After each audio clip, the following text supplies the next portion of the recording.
Niresbaka na nga ni Senator Rodante Marcoleta ang ABS-CBN comedian actress na si Vice Ganda matapos nga ang ginawa nitong pamamahil sa senador ilang araw matapos ang concert nito. Ayon sa senador hindi umano maganda ang ginawa nito at nararapat lang daw na mabigyan ito ng leksyon upang magtanda. Samantala mas lalong ang napahiya si Vice matapos mapag-usapan sa Senado ang iniendorso nitong sugal, narito panoorin ang video. Itong AB Leisure Exponent Inc.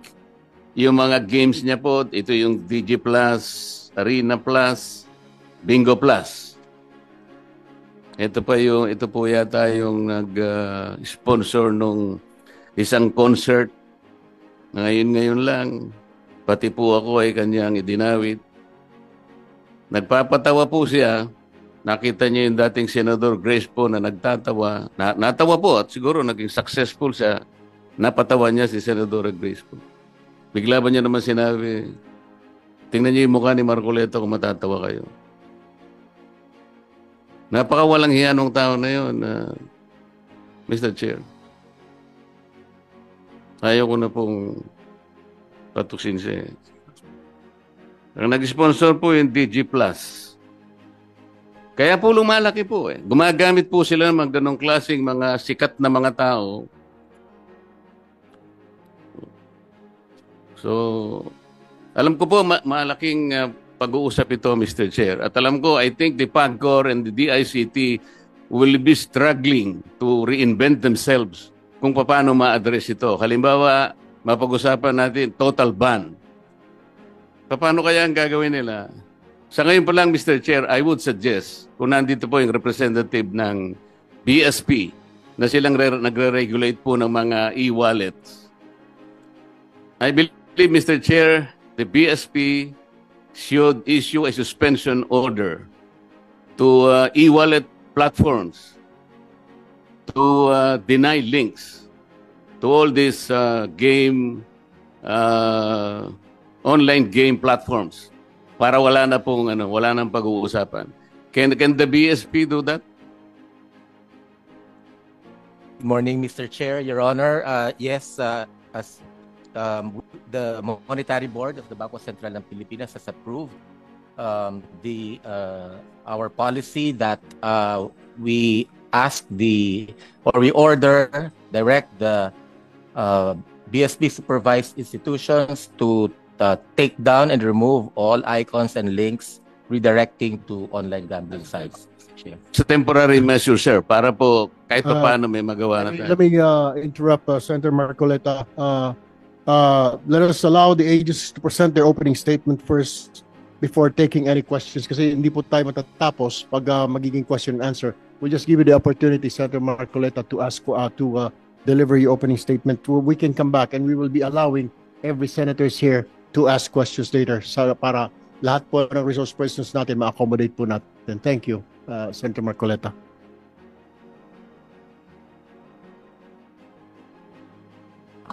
Thank you.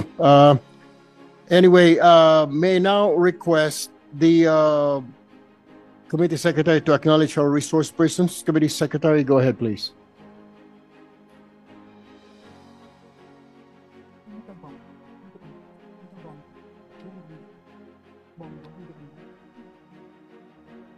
Mr. Chair, I believe Senator Bongo is online.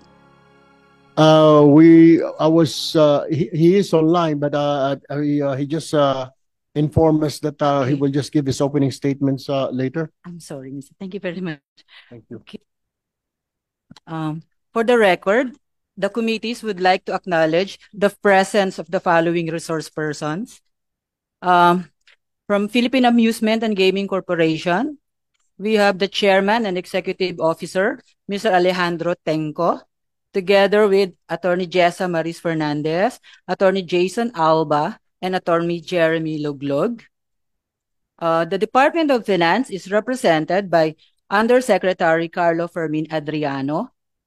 And from the BIR, we have Attorney Albert John Neil Tibayan.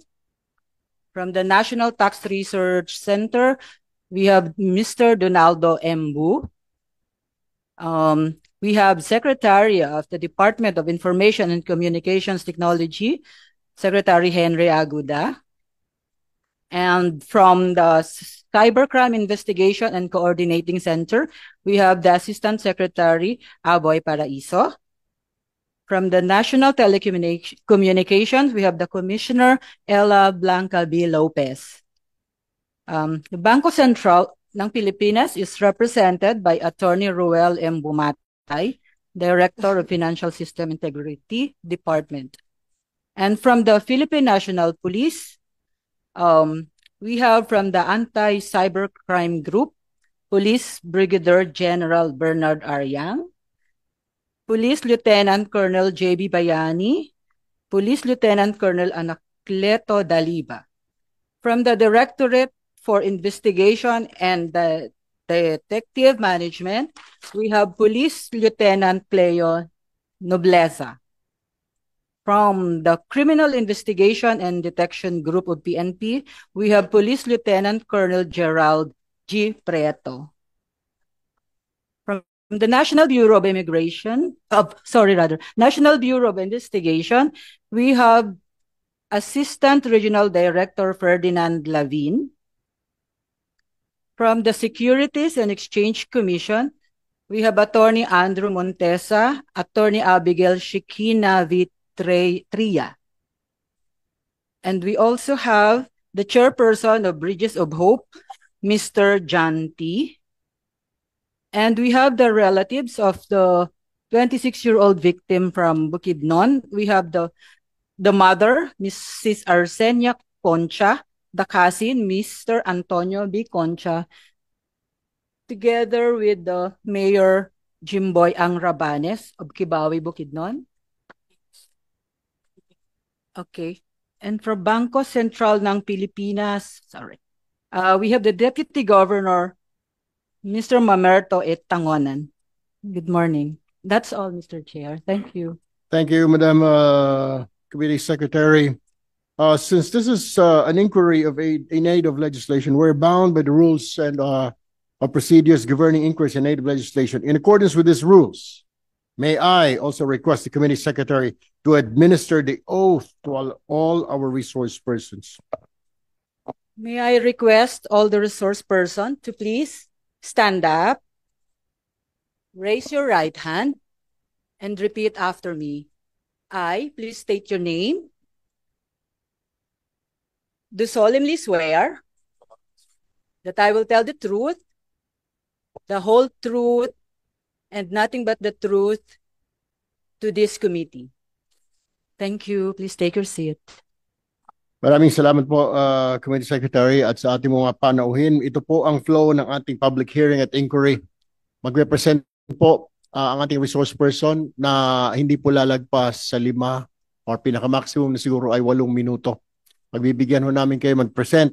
Sa aking mga kasamahan, patapusin po muna natin ang presentation ng ating mga resource persons bago po tayo magtanong. And kung maaari po ay 3 katanungan lang din po ang pwede po natin itanong para we can accommodate everybody today. Doon po sa resource persons natin, pag tinanong po kayo, please go direct to the point, concise and brief. Make it concise and brief your answers para mapagbigyan po lahat. Thank you everyone for attending the first public hearing of the Senate Committee on Games and Amusement, this 20th Congress. Before that, we would like to welcome Senator Sherwin Gatchalian. Para po sa kaayusan ng ating talakayan and the indulgence of my fellow senators, we will proceed as follows. First, we will allow the presentation from PAGCOR and the Department of Finance. Next, we will give the floor to the other concerned agencies. Or before that, after PAGCOR and DUF will make the presentation, or after each agency making the presentation, pwede po magtanong mga senador for clarification. Kung maaari po ay 2 to 3 questions lang po pwede itanong po natin mga senador, and PAGCOR, please limit your answers, direct and concise po para mabilis tayo. Next, we will give the floor to the other concerned agencies. Then we will hear the positions of the private individuals and or representatives from the private sector. Finally, yun lamang po. So let us refrain from veering away from the subject matter. Both po sa ating mga kasamahan at maging po sa ating mga resource person. para we can maintain at ang kaayusan, and we aim for clarity, honesty, and accountability in today's discussion. For our resource persons, kindly limit nga po your presentation. Again, maximum na ho siguro 8 minutes. Pero kung pwede pong iklian ho ninyo, ay iklian po dahil marami po tayo ngayong araw. So we can have ample time for discussion. Let's start now with PAGCOR. Mr. Altenco, you may proceed with your presentation. Maraming salamat po, Chairman Senator Erwin Tulfo. Magre-presenta lang po ng overview ng online gaming sa Pilipinas sa pangkasalukuyan si Attorney Jessa Fernandez sa pahintulot niyo po. Go ahead po. Good morning, everyone. So my presentation, as mentioned, is a brief overview of online gaming under the Philippine Amusement and Gaming Corporation. First slide, please. Nakapaloob sa tinatawag na online gaming ang mga sumusunod na game offerings. Una, ang electronic casino games. Dito po nakapaloob yung mga tinatawag na slot machine games at live casino games gaya ng roulette, baccarat, blackjack at iba pa.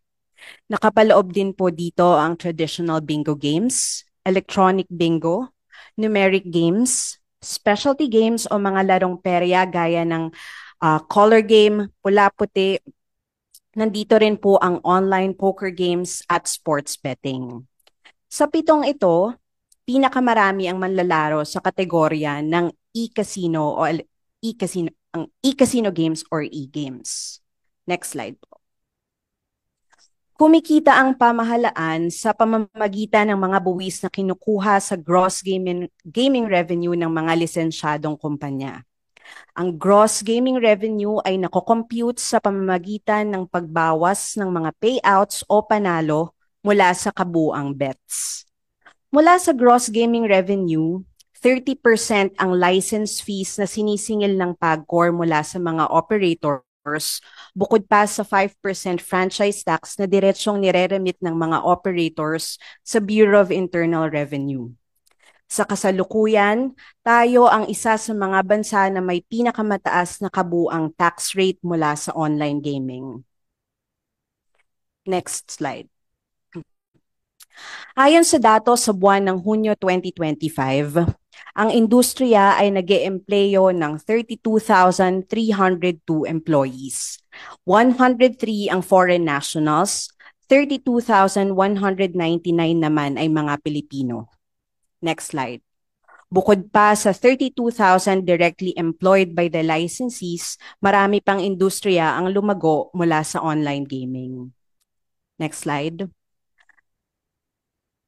Ayon din sa datos sa buwan ng Hunyo 2025, ang mga licensees ay umuokupa ng 121 square meters of office 121,100 square meters of office spaces. Next po. Sa slide na to, makikita po natin ang datos ng license fees na nasingil ng PAGCOR mula sa online gaming mula 2021 hanggang 2024 at ang halagang tinatayang kitain ng pamahalaan sa taong 2025. Next slide. Sa slide na to, makikita natin kung ilang porsyento na ba ng kinikita mula sa online gaming kumpara sa ibang PAGCOR revenue sources gaya ng Casino Filipino Operations, Integrated Resorts at iba pa. Mula 2021 hanggang sa kasalukuyan ay lumaki ang porsyento ng income na nagmula sa online gaming. Noong 2021, wala pang 20% sa kabuuang kita ng PAGCOR ang nagmumula sa online gaming, ngunit sa unang 6 na buwan ng 2025 ay nasa 60%, halos 60% na ito ng kabuuang kita ng PAGCOR. Next slide po. Ang kinikita ng PAGCOR ay napupunta sa mga sumusunod alinsunod sa mga batas. Matapos ibawas ang 5% franchise tax, ang 50% government share ay diretsyong nireremit naman sa National Treasury.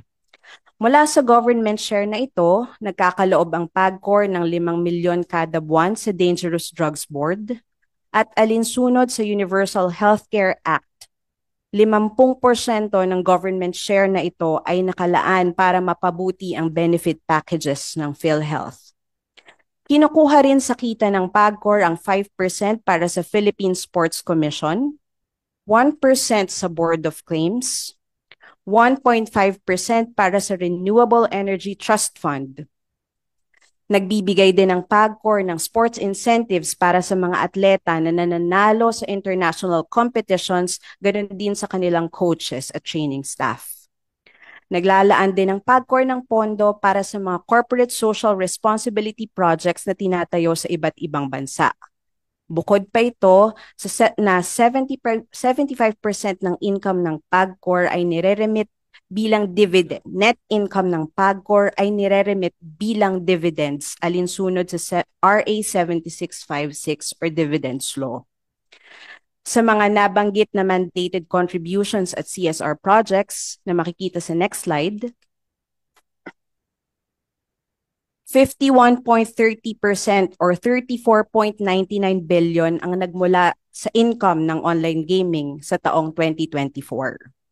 At 61.96% or 23.61 billion naman ang nagmula sa online gaming para sa unang 6 na buwan ng 2025. Next slide.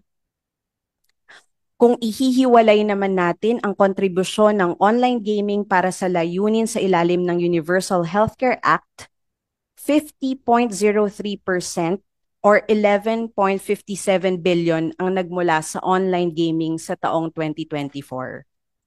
Pakipindot po. Sa kabilang banda, 59.92% or 7.59 billion naman ang nagmula sa online gaming para sa unang 6 na buwan ng 2025. At lahat po yon ay para sa tulong natin sa PhilHealth. Next slide po. Mr. Chairman, I'm sorry, can I just make a point of information? Very short. Go ahead. Sentence. For the record, PhilHealth has stated they have not received that. For the record lang. Thank you, Mr. Okay. Chairman.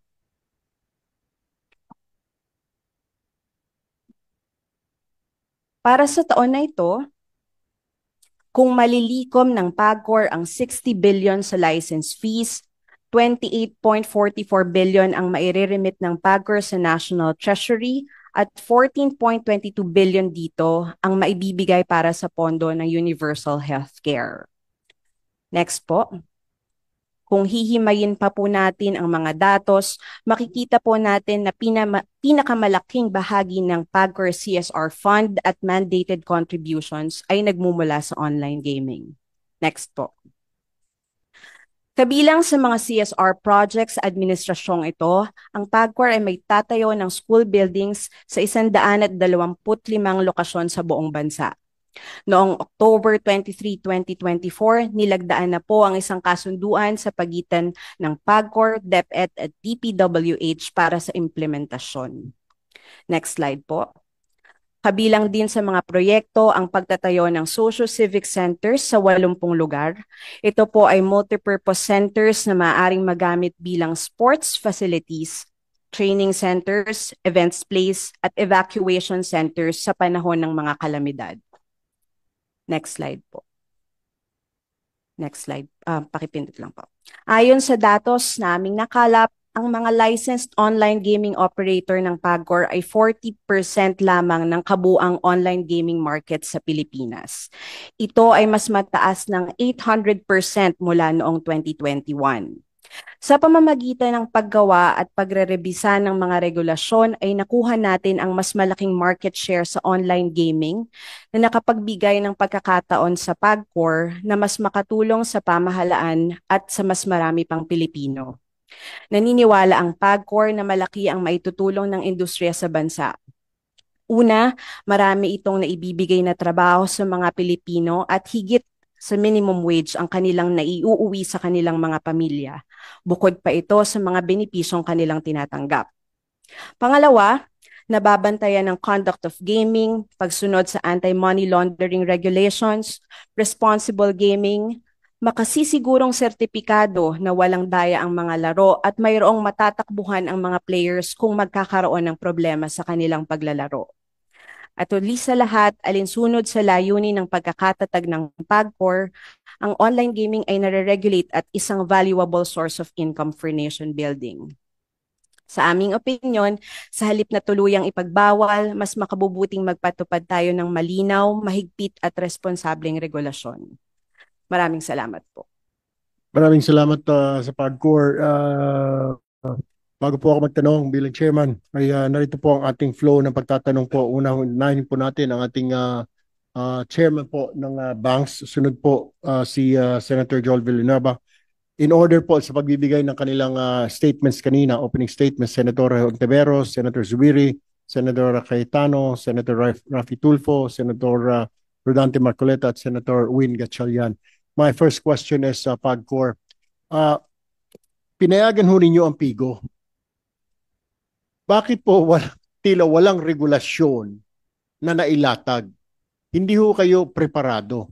Na nagsara nga po yung POGO, pinasara ho ng Senado, pinasok nyo ang PIGO, pero wala pong regulasyon, parang bahala na. Sige, magsugal kayo na magsugal dyan. Hindi po makontrol ngayon. Ito ho ang problema natin ngayon, PAGCOR. Meron po bang regulasyon? Parang kung meron man, hindi ho maramdaman na PAGCOR. Kasagutan po doon sa inyong katanungan, Chairman.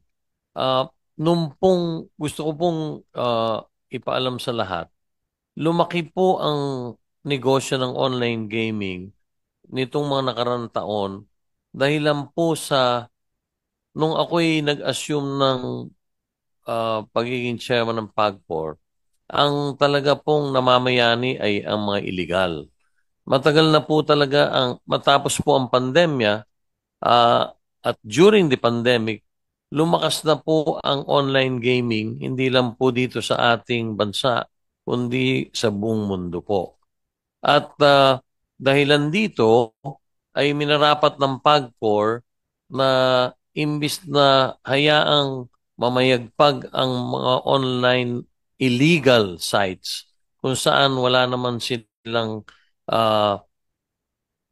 pagbibigay ng revenue or kita sa pamahalaan, ay sinigurado namin at ginawa namin ng maraming structures at regulasyon para nang sa ganon ay mahikayat namin na imbis na sa illegal maglaro ang ating mga kababayan, ay dito po sa legal na lang ang kanilang paglaruan. Kaya po, noon pa lamang, unang-una, hindi po talaga pumapayag ang PAGCOR na hindi bababa sa 21 taong gulang ang dapat maglaro dyan. Yan po ay polisiya na ng PAGCOR bago pa po ako dumating bilang chairman sa pangkasalukuyan. Totoo pong mahigpit ang KYC process or yung tinatawag na Know Your Customer process. Meron din pong nakalulusot pag ang gamit nila yung mga fake na identification.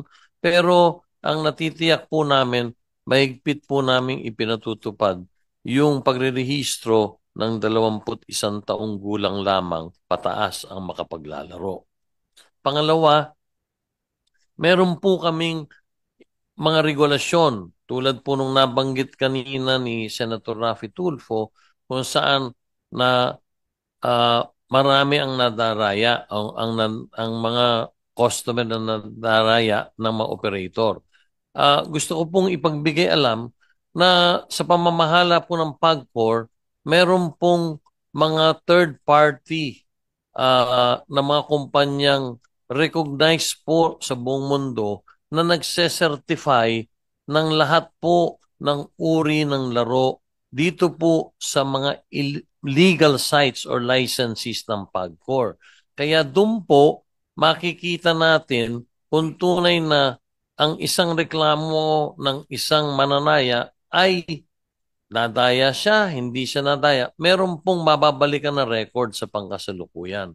At ang certifying companies po ay nagmumula pa sa Amerika at ang isa ay nagmumula sa Macau. Sila po ang dalawang pangunahing certifying companies na siyang namamahala sa isang proseso na hindi bumababa kung minsan sa 2 hanggang 3 buwan para pag-aralan kung ang lahat po ba ng laro sa mga legal licensees ay fair at honest. So doon po, nakalalamang po na sapagkat 60% po ang nakikita namin na illegal na operator sa pangkasalukuyan, doon po nagmumula talaga ang mga reklamo. Doon po kasi sa illegal, wala po silang age limit. Wala po silang mga certifying bodies na or corporations na ginagamit para mapatunayan na ang mga laro na sasalihan ng isang manlalaro ay maayos or parehas.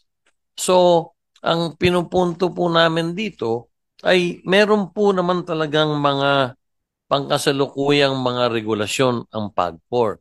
Pero sa bilis po talaga ng trajectory or naging exponential po yung growth, magtatapat po kami na talagang naghahabol din kami. Kaya po ito'y isang magandang pagkakataon para ang PAGCOR po ay makita at maanalisa kung ano pa po ang mga pwedeng gawin para po mas maging parehas, para po ang regulasyon ay maging maayos nang sa ganun ay hindi nga malulunaman ang ating mga kababayan dito sa pag-patronize ng online gaming. Ito pong isang katanungan pa.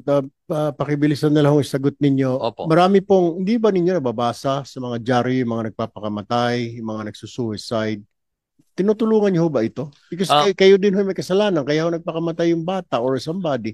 Wala ba kayong tulong man lang doon sa pamilya? Meron pong complaint mechanism ang PAGCOR at ang totoo, Chairman, meron pong humigit kumulang halos 6 na po hanggang 70 sulat or complaints ang natatanggap or informasyon ang natatanggap namin.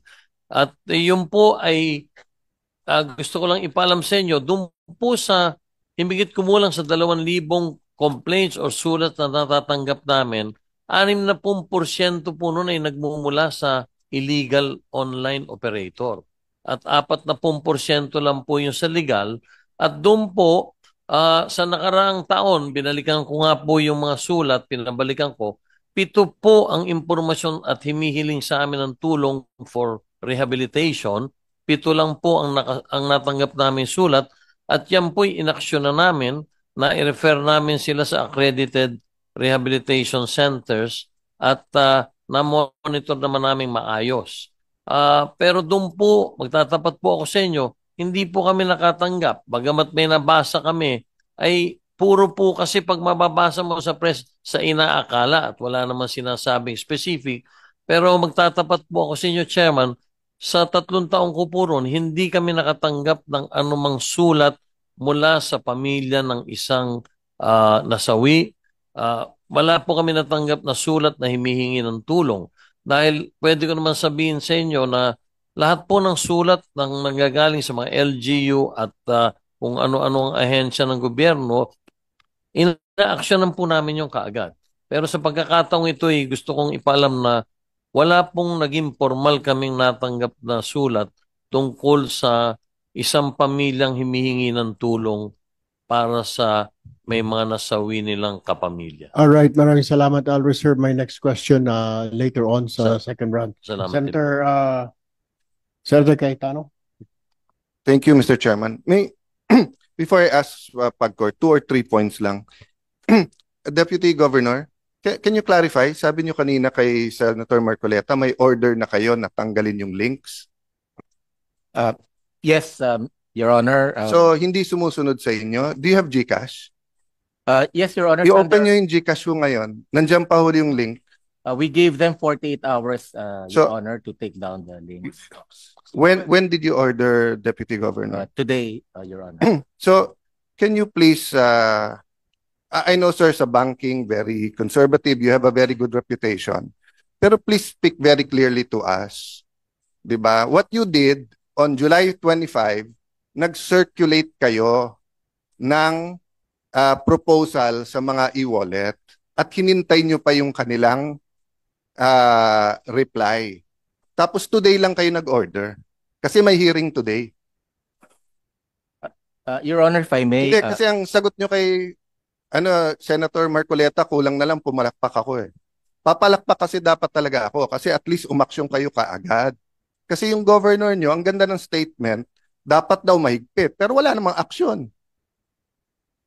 You know, I will go to, I will stop there, Deputy Governor. But be very clear here kasi hindi lokohan tong hearing na to eh. Diba? Sana sinabi yung kanina, sir, it took us time and everything, but we're giving them 48 hours. Eh sinabi nyo, hindi, you ordered them na eh. Pag binuksan mo ngayon, meron eh. Hindi po ba? Seryoso, pinag-uusapan natin eh. Lokohan ba to? So please sir, di ba, ano lang, konting pagiging forthright naman at konting ano tayo pag nag-uusap dito, di ba? Ang PAGCOR mahirapan sumagot kasi trabaho nila magnegosyo ng ano eh, ng gaming eh. That's why, di ba, we'll allow them to ano, but you get my point, sir. Okay, so 48 hours makakaasa kami na tanggal na lahat. Yes, Your Honor. Why do they need 48 hours? Isn't that instant naman? DICT, pag sinabi ko today, tanggalin nyo yan, hindi kaya ng technical ng mga e-wallets yun? So ano, balato muna, 2 more days? With the permission of our Secretary, Mr. Chair. Yes or no lang, sir? Yes, it can be done right away, Mr. Chair. So sir, why do we give them 48 hours pa? Kung sure naman kayo. So kung may mamatay ng 48 hours kasi nalulundon, okay lang sa atin o sayang kita? Your Honor, Hindi ko naintindihan eh. Kasi binigyan nyo since, it's August 14 eh. Binigyan nyo since July 5. You know, if you call them into the room, you are the central bank eh. So, I'm sorry, Mr. Chairman, I'm just talking in terms of from the Committee on Banks, di ba? I was briefed. Conservative, these are gentlemen, etc. But if you called everyone into the room on July 5 and everyone pumayag, the next day, July 26, wala. You come here in the day of the hearing, you know all of the cameras are here, representing the central bank, telling Senator Marcoleta, wala nang links, then nung tinignan ko meron, then we're giving them 48 hours na hindi naman nila kailangan ng 48 hours. Bakit po? Bakit tayo ganun? Your Honor, we gave them sufficient time for all of them to Sir, the ICT just said now, they can do it instantly. Wala kayong technical people sa central bank? Kayo nagre-regulate ng ano, e-wallets eh. Or sayang yung kita nung 2 days? Your Honor, it's because of that reason to give them time to take them down, lahat sila, and also to give adequate or prompt information to the public. So for Sir, number 1, July 25 pa yung memo nyo. At pumayag sila. So alam na nila. So naghahanda na sila. Oh, number 2, the public, sila nga ang biktima eh. Sila ang biktima. Why do they need to notice na kung gusto nilang sugal, they can do it otherwise, but they do not go to the link. Anyway, I'm taking up too much time, but sir, please, I look forward to working with you. I'm sorry, ikaw yung nandito in the central bank, pero central bank is one of the most respected institution na may political will dito. Ang monetary board is independent. So, pag sinabi yung decisive yung action, decisive tayo. Yeah. Sir, may I move to PAGCOR? First of all, may I start by thanking you na meron know your customer. Senator Cayetano, pabalikan ko lang po si BSP. Kailan mo magtatapos itong 48 hours? it starts from today. Kailangan po matatapos. Anong araw po yan? That's 2 days sa Saturday, Your Honor. Sa Saturday. So sa Saturday, ina-expect natin na committee na ito na wala ng games dyan sa e-wallet na yan. By end of Saturday. Sa Saturday. Opo. Anong oras po sa Saturday? Umaga, tanghali, gabi? 48 hours po, so we give them until the end of Saturday to remove. End of the Saturday. So ibig sabihin, sige, pagbibigyan kita, Sunday morning, hindi ko na makita yung games sa mga e-wallets. Apo, wala na po. Pag may nakita po ako, i-contempt kita. Pwede po. Para malinaw po tayo, hindi yung, sabi nga ni Senator Cayetano, wag ho ninyo biro-biroin ng komite na ito. We have a problem. We have a crisis. Hindi po ito basta-basta. we are facing crisis, Mr. BSP, sir. And when you say Saturday po, huling oras na Saturday, sige, pagbibigyan kita hanggang Sunday. Pag Sunday morning, meron pa pong mga games sa mga e-wallet, sir, iko-contempt ka namin. Yes, Your Honor. And we'll also take, we will sanction also the concerned BSP. Mr. Chairman, if I may, Mr. Chairman, if I may, just very short, Mr. Chairman. Right. Thank you, Mr. Chairman. I would respectfully object, Mr. Chairman, to that statements made by Central Bank in saying that they need time 48 hours to take it down, while we heard from ASEC Paraiso a while ago that they can do it right away. I just don't get it, Mr. Chairman. Forgive me, Your Honors, my dear colleagues. It is not acceptable yung answer bakit kailangan ng 48 hours. We wanted to protect the public eh. Namamatay na nga yung mga tao eh. Numbers don't lie. These facts, these reports, ang dami pang hindi nare-report, Mr. Chairman. Kausap ko lang yung isang governor sa isang probinsya dito sa Pilipinas. Sabi niya, halos araw-araw may nagpapakamatay dito, pare. Bakit di natin ma-stop? Again, Mr. Chairman, I'm really sorry. It is not acceptable yung binibigay na sagot kung bakit hindi natin mai sara ngayon kung kaya naman. Ngayon, if there's another answer, Mr. Chairman, that would convince this representation na bigyan pa rin ng 24 hours, sige ho, I will agree. But right now, the answers being given to us, Mr. Chairman, hindi ho acceptable. Sorry. Thank you. Thank you, Senator Villanueva. Yes. Sandali lang po, Mr. Chairman. We'd like to clarify the statement of the BSP representative because very important po yan. Is your statement is within 48 hours, you will ban the apps on the e-wallets or you will ban e-wallets to be utilized by these gambling operators? That's two different things, ha? Kasi yung apps, tanggal lang yan. Ibig sabihin, walang advertising. Pag punta mo sa GCash, sa PayMaya, hindi na lalabas yun. Pero iba yan sa pinagbabawal nyo ng paggamit ng e-wallets sa pagbayad nitong gaming na ito. Let's clarify that. If you're saying the latter, which is to ban, then I am with you, I support you, and I congratulate you if you can do that within 48 hours. So let us clarify, Mr. Chairman, ano ba talaga? Yung pagtanggal lang ng advertising apps sa e-wallets or pagtanggal talaga ng e-wallets sa paggamit sa pagpusta dito mga games na ito? Mr. Chair, dito kay BSP, kay Governor. What's your name, sir? Mamerto Tangonan, Your Honor. Ba't kinakailangan pa ng isang araw na palugit? 48, ba't kinakailangan pa ng 48 hours? Eh sabi nga na dito, isang pindot lang yan, tapos nawala na yung apps na yan. Ba't kinakailangan palugit? Para marami pang pwedeng tumaya? Para meron pang mga kukuha ng porsyento sa mga taya na yun? Mr. Chair. Sir, I'm asking May him. I interject? Sir, excuse me. I want him to answer my question. Senator Rafi, finish first. I want him to answer my question, Senator. Pakisagot lang po yung tanong ko. Ba't kinakailangan ng 48 hours na pwede naman gawin agad-agad? Tulad nga sinabi ni Senator Villanueva and Senator Migs, nagtataka lang kami. At si Erwin nga nagsabi, pag hindi mo makagawa yan in 48 hours, iko-contempt ka. Pakipaliwanag. Okay, mabilis lang. Anong proseso ba dapat ang ginagawa para ito ay tuloy na matanggal? So, Mr.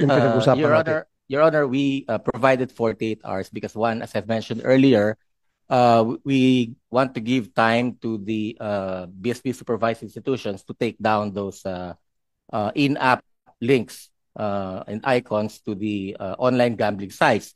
The other reason, Your Honor, is so that we will also provide time for the customers, for the consumers, to withdraw their funds from the online gaming account once they learn that we are already removing the links from the BSI mobile payment applications and websites, Mr. Chair. So within that time, for consumers who may want to take their money out from their online gambling accounts, they may do so, Mr. Chairman. Fine, Mr. Chairman, just to clarify. So what the gentleman from the BSP is saying, is bawal na gamitin ang e-wallets for online gambling. We need a categorical statement from you. Bawal or tinatanggal mo lang yung app o bawal na? We're removing the in-app links po from the Not the use. websites. Not the use, because what happens now if they want to go into a scatter or whatever game and it says there how to pay using PayMaya, GCash, nandun pa yun. So are you telling us you're just taking out the app but you're not taking out the use, being able to use that app wallet to pay the account? Yan ang importante, sir, Mr. Chairman. Mahalaga yun, malaman ng taong bayan. So what is your answer before I will just ask my colleagues? This is very important. Are we going to ban now the e-wallets from being utilized for online gambling payments? Mr. Chair, before he answers, because I'd like to put this in the proper perspective, this representation was the one who this morning made the suggestion, considering that the PAGCOR and the ICT has yet to do some struggling on how to regulate the online games operators.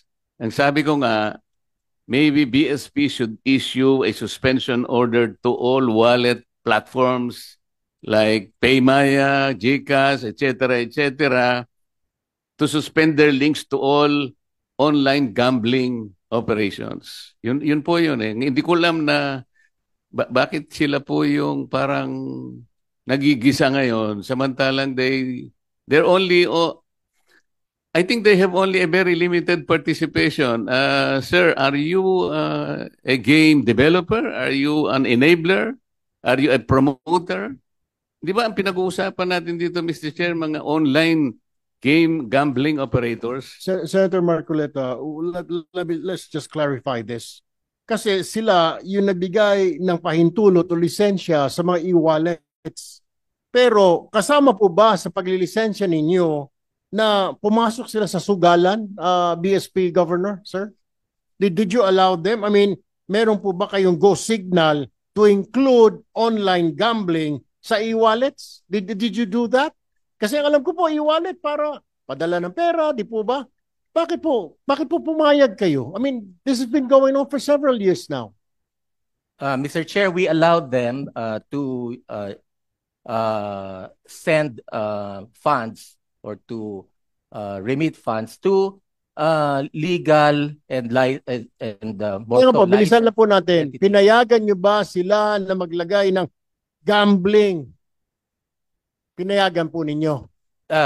Given yes or no, sir? Yes or no? Did you? Yes. Did you or did you not?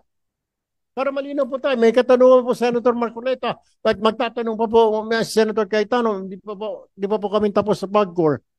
Just answer yes or no. Pinayagan nyo ba? Sandali po, hindi pa nasasagot muna yung tanong ko eh. Ay, kayo muna magot sa tanong ko. Kayo po ba ay game developer? Kayo enabler, promoter, and marketer ng online games? Kasi hindi po. Mr. Chair, parang sila ngayon ang nagigisa eh. That's why I'd like to point out, ano po ba yung limited participation ninyo eh? Kasi ang PAGCOR po ang merong regulatory powers dito eh. Bakit hindi sila yung mauna na mag-regulate? Bakit po yung GCash ang dinidiin natin? Parang nakikita ko, we're all barking on the wrong tree. I just made a suggestion this morning but I did not expect na sila yung gigisahin natin. Hindi po sila yung operator eh. Ang kanila, sa akin pong pagkakaunawa, the participation of GCash occurs only at the point where lawful payment facilitation is performed. And GCash has employed stringent regulatory and compliance control. So, bakit sila yung receiving end? Ito lang naman ang punto. Let us be very reasonable here. Don't be harsh on anybody.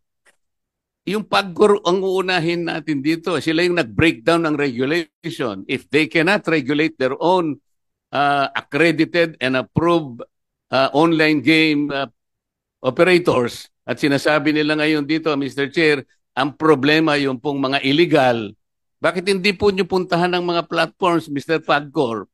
Eh, ang mga platforms, kabisado naman natin kung sino-sino sila. Ito yung Google Pay. Ito yung Amazon, ito yung Facebook, ito yung Twitter. Can you not go to them in the first place? with the help of DICT, doon kayo magsimula. That's the first layer. And then go back to your legal or illegal. Tingnan nyo kung meron silang KYC measures to protect the public. Why are we frying the e-wallet? Wala po akong nakikitang participation nila sa e-gambling or whatever. Yes, but they are the conduit to But online for gambling. the Without record, walang for the online, record, hindi I was the one who suggested. Hindi po pwedeng magtaya yung mga bata kung wala yun. Kaya nga po, ang sinasabi ko, i-suspend nila. Tapos na yun. Pag sinuspend nila lahat, yung link, so wala na pong magbabayad. At the very least, merong provisional tayong nagawa ngayon. May provisional measure that we have done. But let us not naman fry people. Let me answer. Mr. Chair. Bakit nag-isa? Yeah. Senator Let me, Cayetano, then with your Senator permission, dahil ako Ontiveros. ako po yung medyo uminitulo. First and foremost, tama po, Senator Marcoleta, ikaw nag-suggest. Ang kasalanan ko, I take all of your suggestions seriously. Na-offend lang po ako na sinagot kasi na wala na yan, wala nang links. Samantalang nung inon ko yung phone ng aking staff, meron pa rin link. And because nga, I found it lack of political will na July 5, kinonsulta pa rather than then. Secondly, sir, the thing is, I have received information, complaints from very, very reliable, in fact, players to, that yung ibang e-wallet, hindi ko sasabihin kung sino.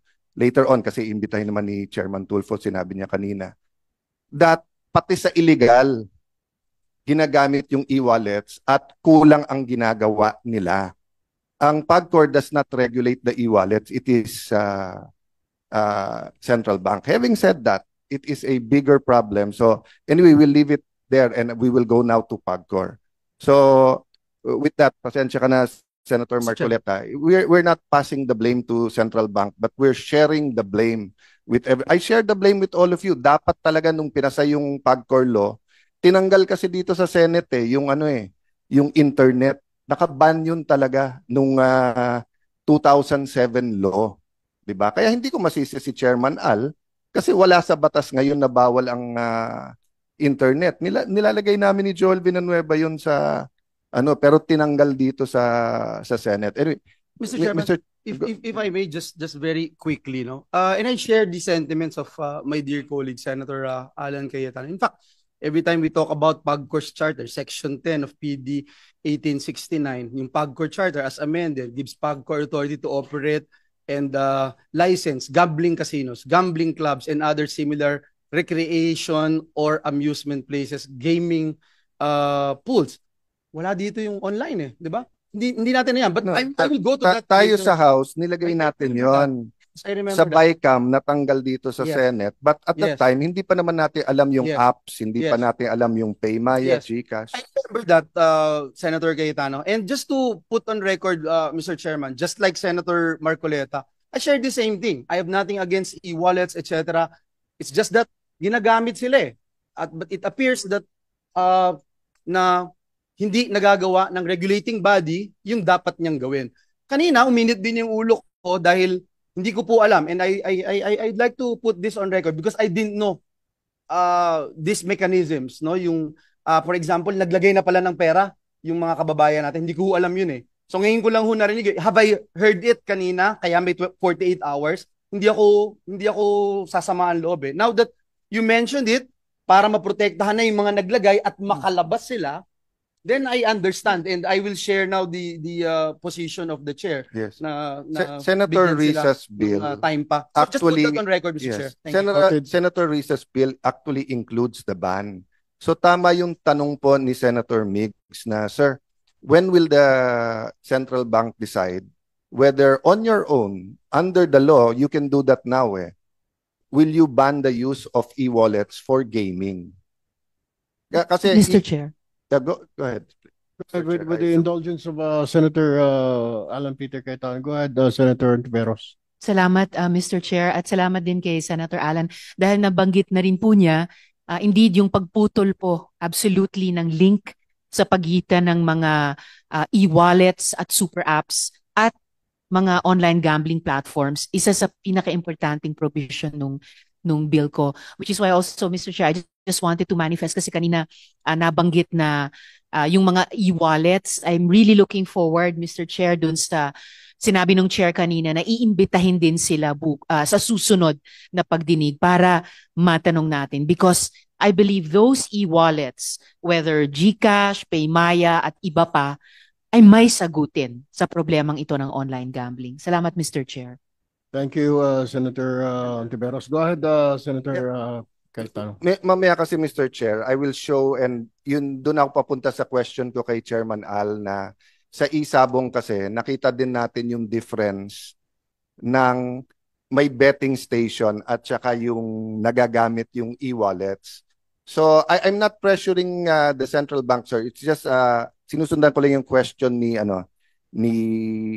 Senator Migs. Have you decided, or it's still under consideration, whether ipagpabawal ang paggamit ng e-wallet? And let me explain why, ha. In the casino, part of know your client, 'di ba?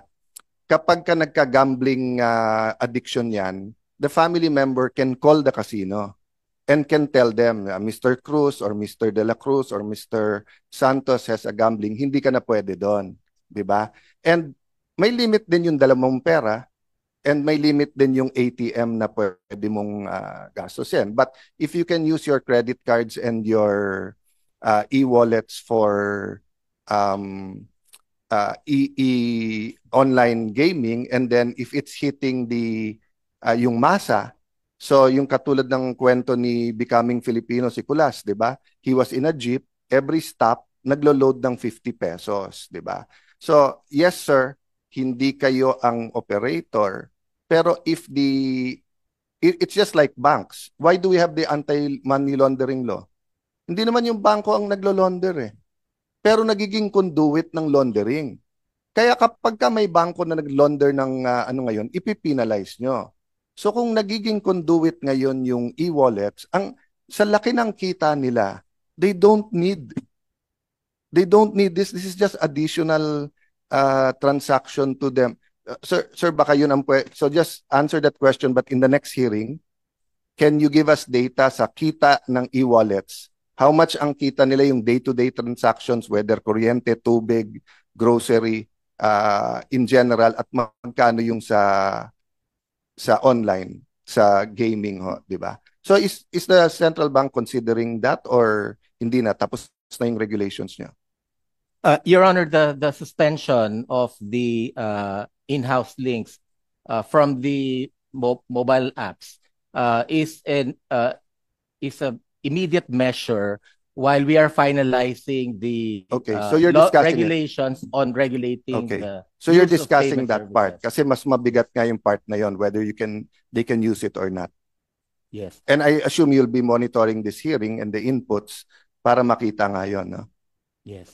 And you will include credit cards. Can you include credit cards? Yes, Mr.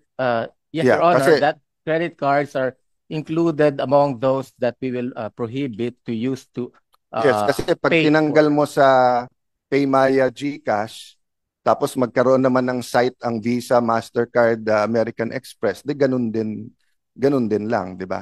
Okay. So, Chairman Al, dahil maraming magtatanong, no, yung una kong punto kasi dun sa physical casinos nga, may opt-out ang mga city eh. So whether Tagaytay yan or Batanes or ano, di ba? Pero dito sa online, yun ang problema namin. Na one, wala naman distance from the church and the school. So theoretically, yung guardian ng school can be in the CR pag walang nakatingin at naglalaro. Ang church, pwedeng nagpre-praise the Lord kami, yung pala yung katabi namin, tumama na pala sa bingo or sa scuttle or whatever, no?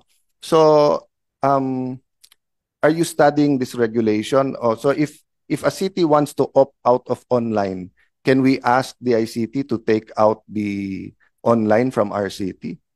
I'm just asking, have you considered it? If not, I know that you will have to discuss it. We are considering, Your Honor, the possibility of placing bets in betting stations only. Pinag-aaralan po namin pangkasalukuyan yon na kung halimbawa po imbis na dito ka tumaya sa iyong telepono, kayo'y kailangan pumunta na lang sa isang para pong sa Sir, karera yung off-fronton. Yeah. So isa po sa tinitingnan namin yon Ang tinitinan po lang namin na konsiderasyon talaga yung ano yung mawawala sa merkado. Doon po sa binanggit nyo, gusto ko rin pong idagdag na rin, Senator Cayetano, Your Honor, na ang PAGCOR po hindi pinapayagan na gumamit ng credit card ang sino man sa pagtataya. Yun po, maski sa online, bawal po yun. Hindi po natin, kasama po sa regulasyon yun, hindi po tayo pumapayag na ang credit card ay magamit nila na pambayad sa kanilang pagsusugal online. Thank you for that, Chairman. And with my colleagues here, I still going for the ban. But just in case ang decision, no?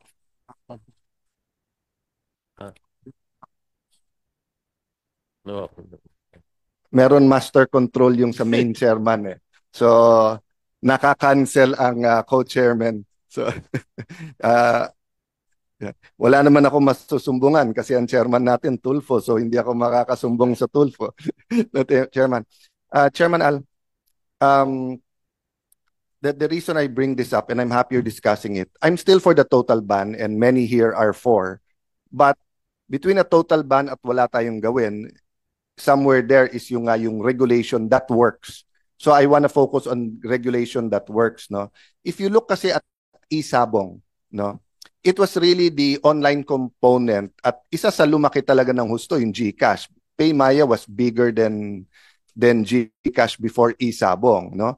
And the thing about when you said kanina na nagproliferate pa rin yung illegal, I have here on my cell phone statement ng CICT na iwa-wipe out nila yung illegal na Isabong. If you can wipe out illegal Isabong, then you can wipe out the other illegal. But I agree, Asek Aboy, I don't wanna put you in hot water and I want to put in context. Umami naman sila na cat and mouse.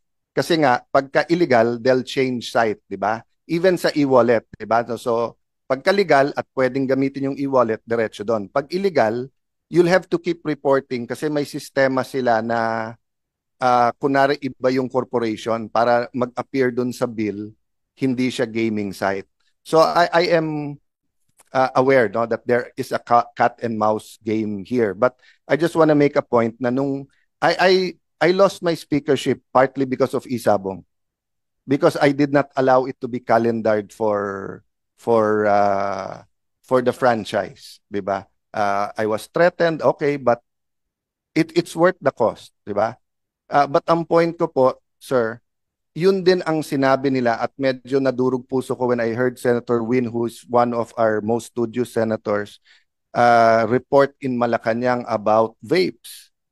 Ang marketing ng vape, i-approve natin because it is safer than cigarettes. And ang sinabi, yung vapes is for the older people whose cigarettes to go down. Pero Senator Win, ano yung statistic na binigay mo? Ilan sa youth na natin ang gumagamit ng vape? Mas marami ng youth ngayon, yung mga first, yung tawag nila. You gave a percentage, di ba? Remember? Yeah. Basta it was a staggering percentage, no? So ang point ko lang, Chairman Al, na I agree with you, nagpo-proliferate yung illegal. Pero it's also not exactly true na pagka tinanggal mo, ginawa mong illegal like Isabong, hindi mababawasan. Kasi there's much more Isabong now, much less Isabong now because it's so hard for them to bet. And secondly, pwedeng mag-cat and mouse kung live yung sabong. Kung hindi naman live, hindi ka basta-basta tataya.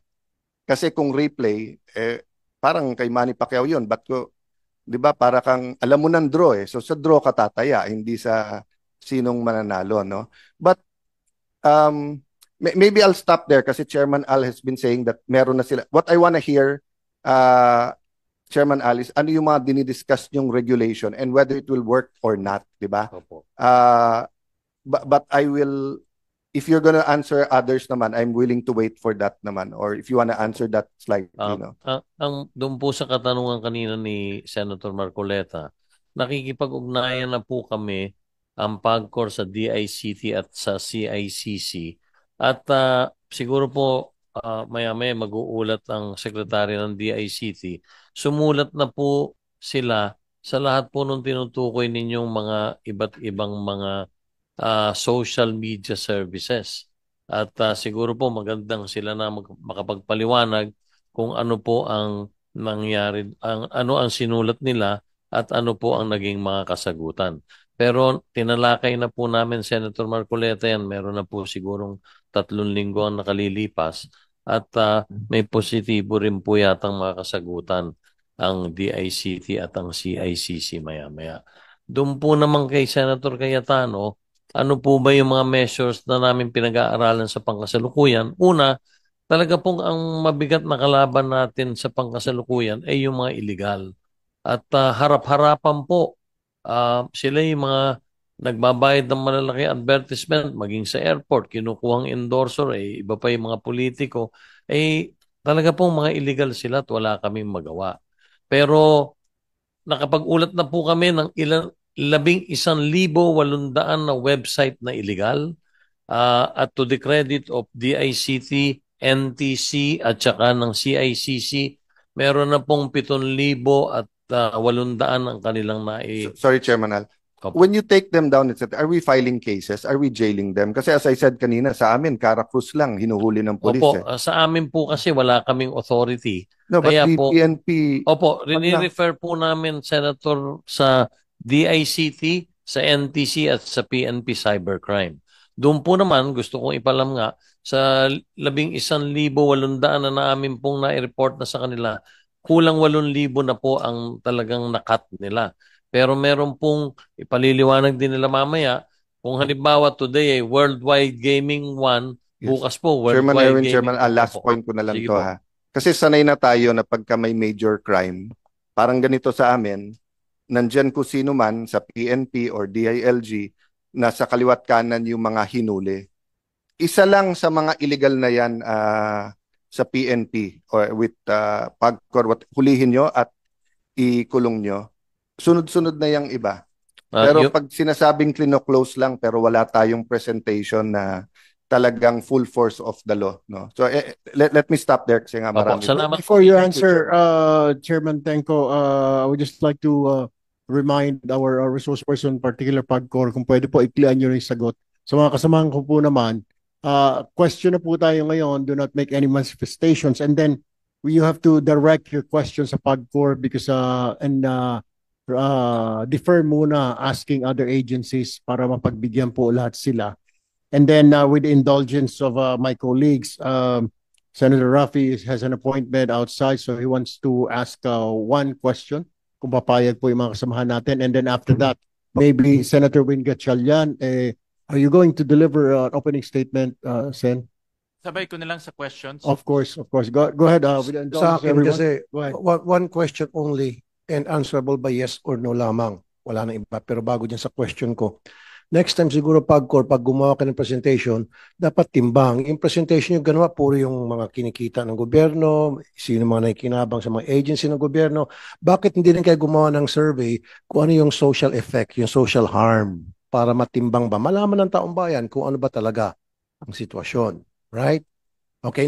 Yes po. Tama po kayo. Yes. Okay, good. Now, ito, yes or no? Will the Philippine economy come to a standstill pag tinigil natin online gambling? Yes or no? Yeah, hindi ko po masasagot na. Yes or no lang? No po. No. No. Okay, good. Now, will the agencies mention na nakikinabang sa revenue ng sa revenue na nanggagaling sa online gambling, will it stop operation and it can no longer operate? Yes or no? Yes. It will stop? It will stop po. At yan po ay... Yung PhilHealth will stop their operation kung hindi na makakatanggap? Hindi po. Yung PAGCOR po ba ang tinutukoy ninyo? PAGCOR? No. The agencies that are getting recipients of PAGCOR revenue from online gambling, will they stop operation? Yes or no lang? Ang palagay ko po hindi naman. Thank Pero you. sa PAGCOR po... No, yun lang. Huwag mo na sagutin pa. Opo. No. Salamat Okay, thank you. That's all. Thank you. Mr. Chairman, again, point of information, hindi nga natatanggap. Kaya sure tayo tuloy-tuloy pa rin. Kasi kung natatanggap it's not, and when I have my turn, I will ask more questions about that. Senator Pia, may I just answer? Opo. Salamat po. Go ahead. Senator Villanueva. Thank you, Mr. Chairman, dear colleagues. Good afternoon na po sa ating mga kasamahan dito. I have some questions to PAGCOR, and Chairman Al has been a good friend of this representation, may kababayan from Bulacan, but we already agree with each other to disagree when it comes to gambling kasi ever since naman anti-gambling po tayo, legal man o illegal. Yung isang question ko lang po, isa sa mga question ko, yung beneficial owners po ng online gambling platforms, may mga binanggit kanina si Senator Marcoleta, yung mga beneficial owners ng online gambling platforms are sa inyo pong pagkakaalam bilang PAGCOR at state regulator natin, hindi po ba sila associated with laundered Pogo money? Kasi marami na po akong narinig tungkol dito na yung Pogo funds, Pogo money, dito na ngayon na china-channel, no? And I'm still not done with my research pero malapit na, Mr. Chairman, I'll share this with the committee na itong mga owners na ito ng online gambling platforms ay nanggaling po at associated dito sa mga laundered Pogo money. Do we have a information about that, Chairman? Senator Villanueva, sa akin pong pagkakalam, yung pong malalaki lalo na ay hindi po associated sa Pogo. Maliwanag po yon. Dahil malalaki po. But, yung malalaki po. Maski but I'm not sure, Mr. Chairman, whether or not may nakapasok or associated po sa Pogo. Sa pagkakaalam ko po talagang halos wala. Well, I mean, wala. Sapagkat yung pong malalaki, bago pa po Pogo, nandyan eh. Apo. Yung mga nabanggit na iba ni Senator Marcoleta. At yung but this is, you're talking about the legal. Illegal po, legal. Kaya nga. So yung illegal po kasi, Senator, wala po ako impormasyon. Opo, pasensya na po kayo. But again, Mr. Chairman, would you be surprised dun sa illegal na ito ay Pogo laundered money? Doon po sa nakikita kong mga pangalan ng illegal, worldwide po talagang illegal ang hanap buhay nila eh. Kaya ang paniwala... I will be surprised. I will not be surprised. Thank you. So, just pointing it out. Yes. Another thing, Mr. Chairman, paano chine-check ng PAGCOR that your special class of business process outsource, yung tinatawag yung SCBPOs, are not being used to camouflage online gambling? May mekanismo po bang ganon when you do that? Meron po, Senator. Ang totoo po meron na pong tinalaga ang PAGCOR ng mga monitoring na empleyado na bumibisitang regular. At yun po, natitiyak ko sa inyo, 100% wala pong involved sa online gambling. Sa online gaming. Sila po bagamat sila tumatanggap ng trabaho doon po sa mga may online gaming sa abroad or merong gambling sa abroad. Pero tumatanggap po sila ng taya, natitiyak ko po sa iyo. I just hope na within the bounds of the law yung maliwanag po yun. Thank you. Yes, I'm also concerned, no, yung wanted to make sure that mechanisms are in place. Nabanggit po sa atin yung Scandinavian online gaming platforms, yung EVO. I'm not sure if you have heard about it. I think yung our friends from CICC and the DICT would attest to this. They're alleged to be money laundering tools. So, yung ganito pong klase ng modus operandi, nakahanda rin po ang PAGCOR para makita po ito that we'll be able to prevent this from occurring? Yes, Senator, nakahanda po. Ang totoo aktibo pong nakikipag-usap ang PAGCOR ng madalas sa Bangko Sentral ng Pilipinas at ganun din po sa Anti-Money Laundering Council. At binomonitor po natin. Dito po sa online, kailan lang nakipagpulong po kami sa Bangko Sentral, wala pong indikasyon na ginagamit ang online gaming para po sa money laundering. Again, Mr. Chairman, you're talking about legal. Legal po. Kaya nga po. Yung po nasasakupan lang po ng PAGCOR, Senator Villanueva. Thank you, Mr. Chairman. I just wanted to point that out because in your presentation, I was listening attentively, mas malaki yung illegal na binabanggit po dun sa presentation. No? So, kaya mahirap we take your answer as the gospel truth, but at the same time, knowing the fact that mas malaki yung illegal. And I remember, Mr. Chairman, during the time when we were talking about Pogo and all, nung may Pogo crisis, sinasabi nyo nga po ng PAGCOR na hindi nyo talaga kayang kontrolin or ma-regulate lahat, no? Dahil mas marami nga yung illegal. Parang ganito din po na online na gambling. And kanina ina-admit nyo rin na sa laki po nito, hindi talaga halos imposible na ma-regulate ng PAGCOR ang lahat ng ito. And that is the main reason, Mr. Chairman, na ang posisyon po ng representasyon na ito ay itigil muna at kung balak nating i-regulate, magsimula tayo from scratch para masiguro natin lahat ng illegal nahuhuli po natin. Lahat mako-consider na illegal. But another problem that may arise is the concern of Senator Marcoleta. Kung yung wete nga hindi pa natin napapasara, napapa-stop, no?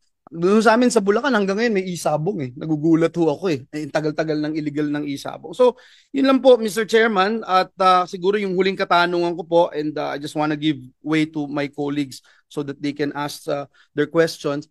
One, yung binabanggit ni Senator Pia Cayetano, yung sa PhilHealth hindi nabibigay, lagi yung reklamo sa amin. Laging reklamo din ho sa amin yung Philippine Sports Commission na hindi rin po nabibigay at kami na ho yung gumagawa. And just for the record, Mr. Chairman, personal na, alam ni Senator Pia, personal na resources yung ginagamit namin para lang tulungan yung ating mga atleta, mga bayani natin na nakiki-compete around the world. And but last but not the least, Mr. Chairman, no, yung gusto kong susugan, yung lagi kong tinatanong sa PAGCOR ito because we're the only country in the world perhaps enjoying this dual citizenship of PAGCOR, being the regulator and operator at the same time. Saan ka naman nakakita nun na ikaw na regulator, ikaw pa yung operator? And I remember 2 years ago, if I'm not mistaken, the PAGCOR chief made mention of somehow that idea na ano na po kayo, no?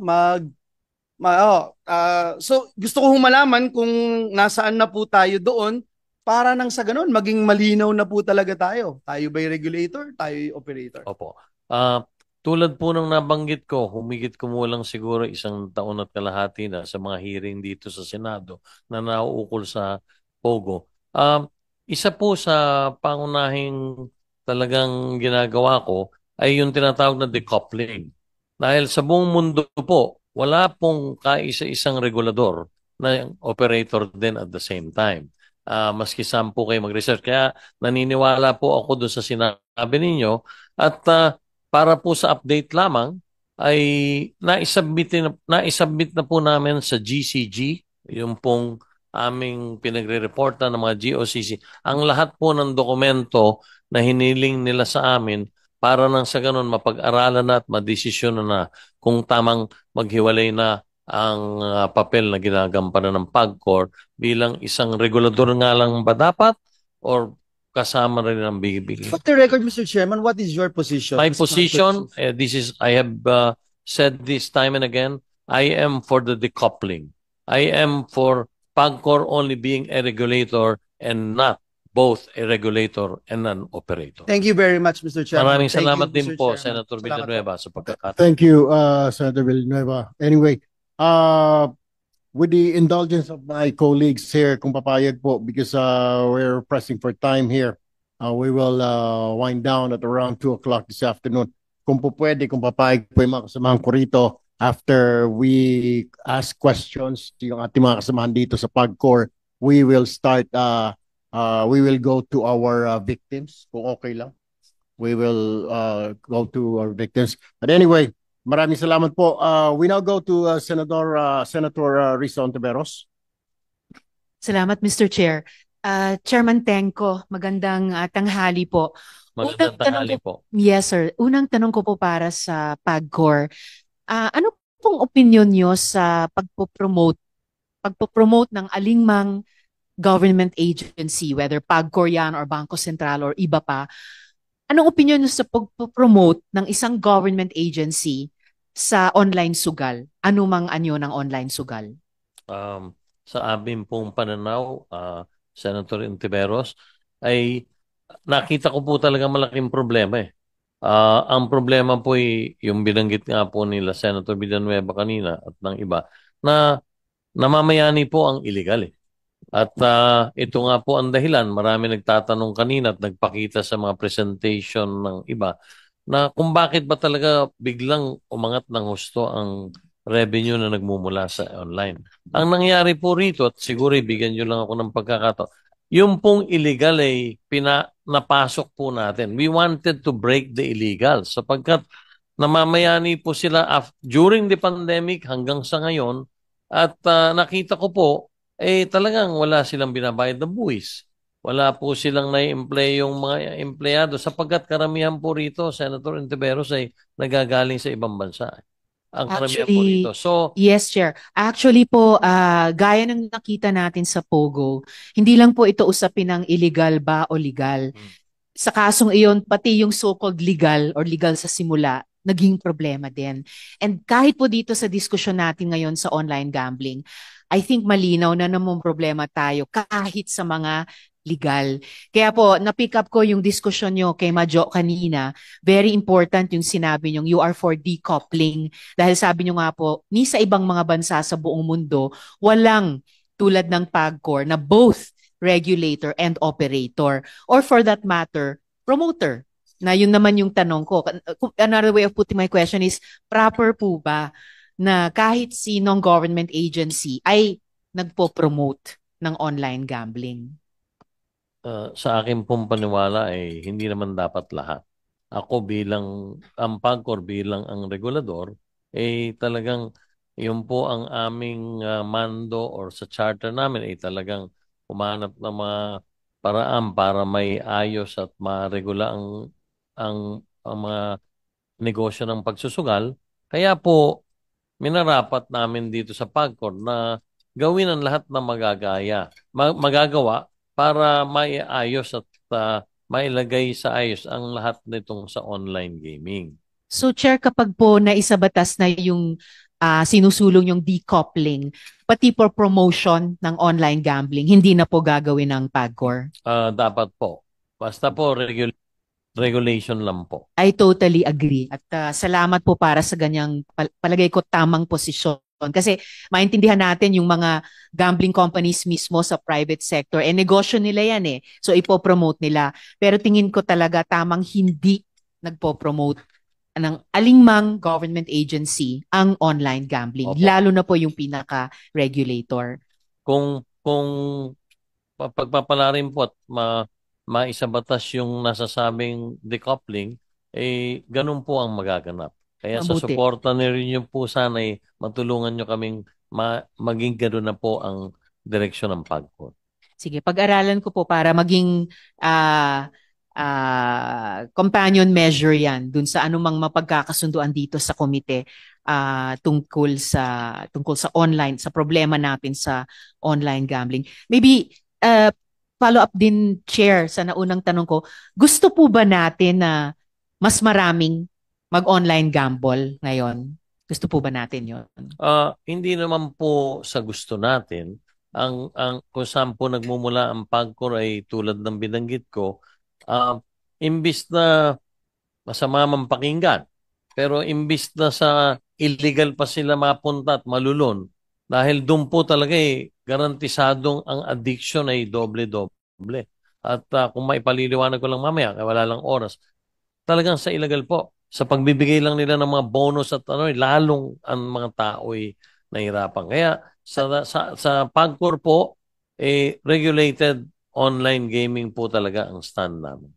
Actually, Chair, sa pananaw po nung bill ko, again, whether illegal o legal, nalululong po talaga ang tao. Kaya malakas po yung public health approach nung bill ko at napakahigpit po ng mga pinapanukalang regulation.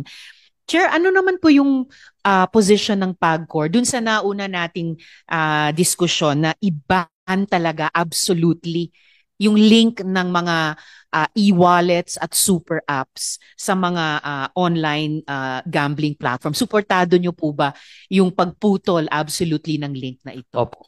Kami po ng Bangko Sentral ay nag-uusap din para sa kaalaman ng lahat. Ang PAGCOR po ay sumusuporta doon sa ilang mga bagong regulasyon ng BSP na ilalabas tungkol sa paggamit ng online apps.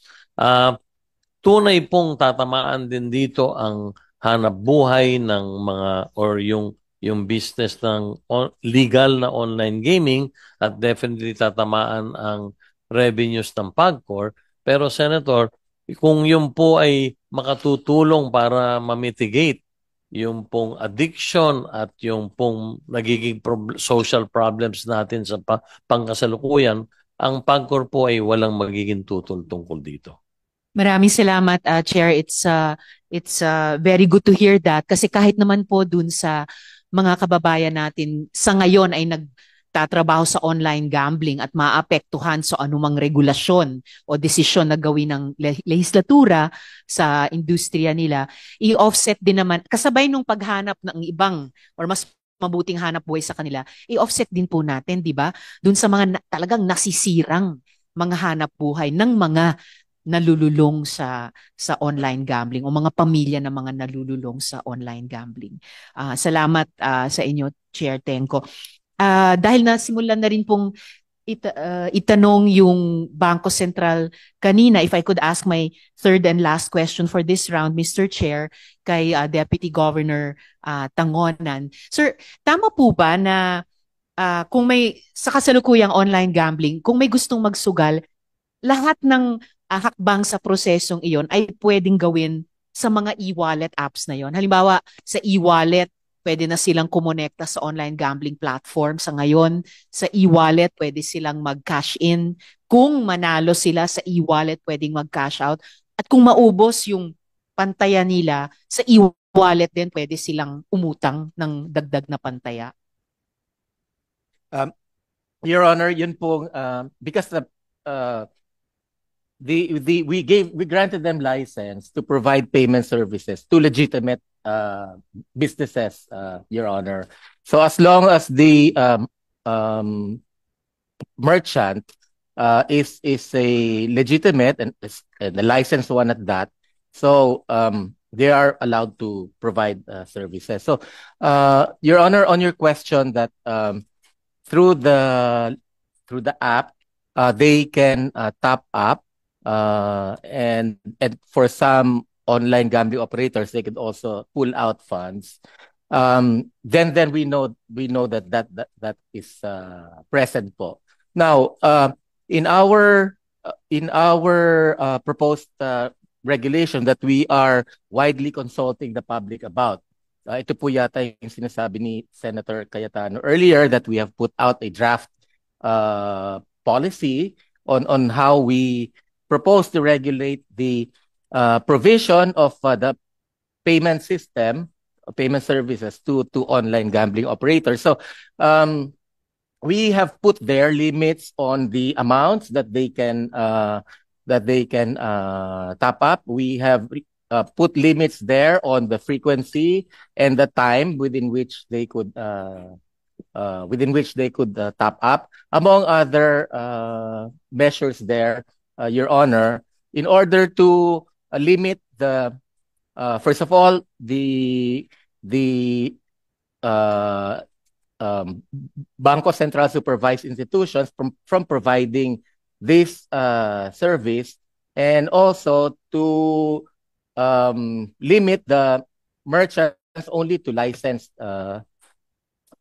gaming operators, and also to regulate the use, Your Honor, of the consumers for using their accounts to top up. Pero Deputy Governor, sa ngayon na hindi pa na-finalize at na-implement yung mga bagong guidelines na yon ng Bangko Sentral, would you agree that dahil nga lahat ng mga steps na yon kayang gawin sa mga e-wallets at super apps, that makes it so convenient to online gamble with the full permission of government? So, prudent policy po ba yun? Na napaka-convenient, napakadali, napaka-accessible sa mga Pilipino mag-online gamble? Your Honor, that's exactly the reason why we immediately suspended the links coming from the BSI supervised entities, mobile apps and websites to the OGOs or online gambling operators, because those links, Your Honor, allows the consumer to not only be redirected to the OGO site, but also to top up and withdraw funds. So that's why we immediately said that, okay, we remove the links. For now, until we complete, Your Honor, the analysis of the wider public consultation we did, and we obtained tons of comments that we have to sift through one by one, Your Honor, in order for us to craft a well targeted and appropriate way to regulate this operation. Fully cognizant, Your Honor, that these are legitimate and licensed entities. Of course, Deputy Governor, yung suspension na yun, napag-usapan na kanina, hindi pa actually in effect.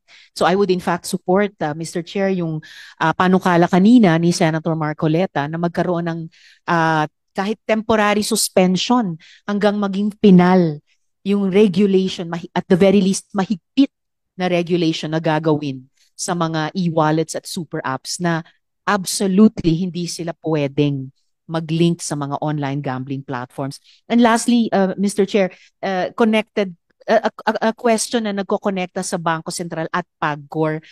Balik po ako for now kay Chair Tenko. So Chair, 'di ba? So PAGCOR nga po yung may jurisdiction sa gambling. Pero bakit pagdating po dito sa usapin ng e-wallets, parang nagiging malabo yung jurisdiction ng PAGCOR? I mean, wala po ba kayong ang PAGCOR authority na i-regulate yung mga activities ng e-wallets as they relate to gambling, na mandato nyo naman po? Sa ngayon po, Senator Ontiveros, wala po sa aming kapangyarihan ang mag-regulate ng or makialam sa regulasyon ng mga e-wallets. Maski po ito'y ginagamit na conduit, tulad ng sinabi kanina ni Senator Subiri, patungo sa paglalaro ng online gaming.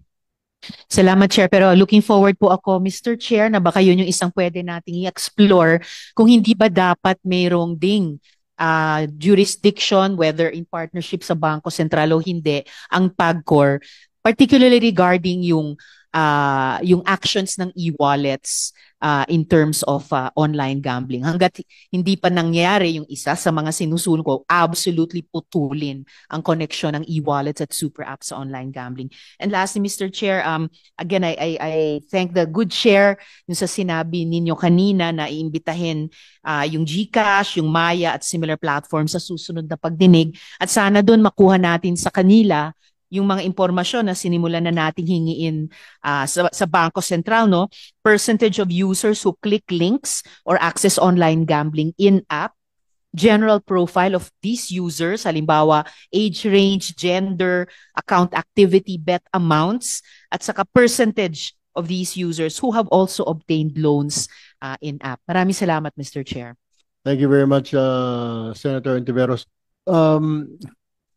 Take note, Committee Secretary, yung mga guests natin na hindi ho abutin because of ng oras, we will require them to be present again sa next hearing. But before we go to Senator Subiri, meron lang po akong papakitang video. GCash po Junior redirecting doon sa online gambling. Mga bata po itong GCash Junior, ha? Tignan po ninyo.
yung pinapakita ho namin, may currently po, pag pumunta ka sa GCash Junior, i-redirect ka po sa gaming. Kaya po, yun ho ang problema. Kaya we really need to look into this immediately. Anyway, para mapagbigyan po ang lahat, we still have Senator Subiri and then Senator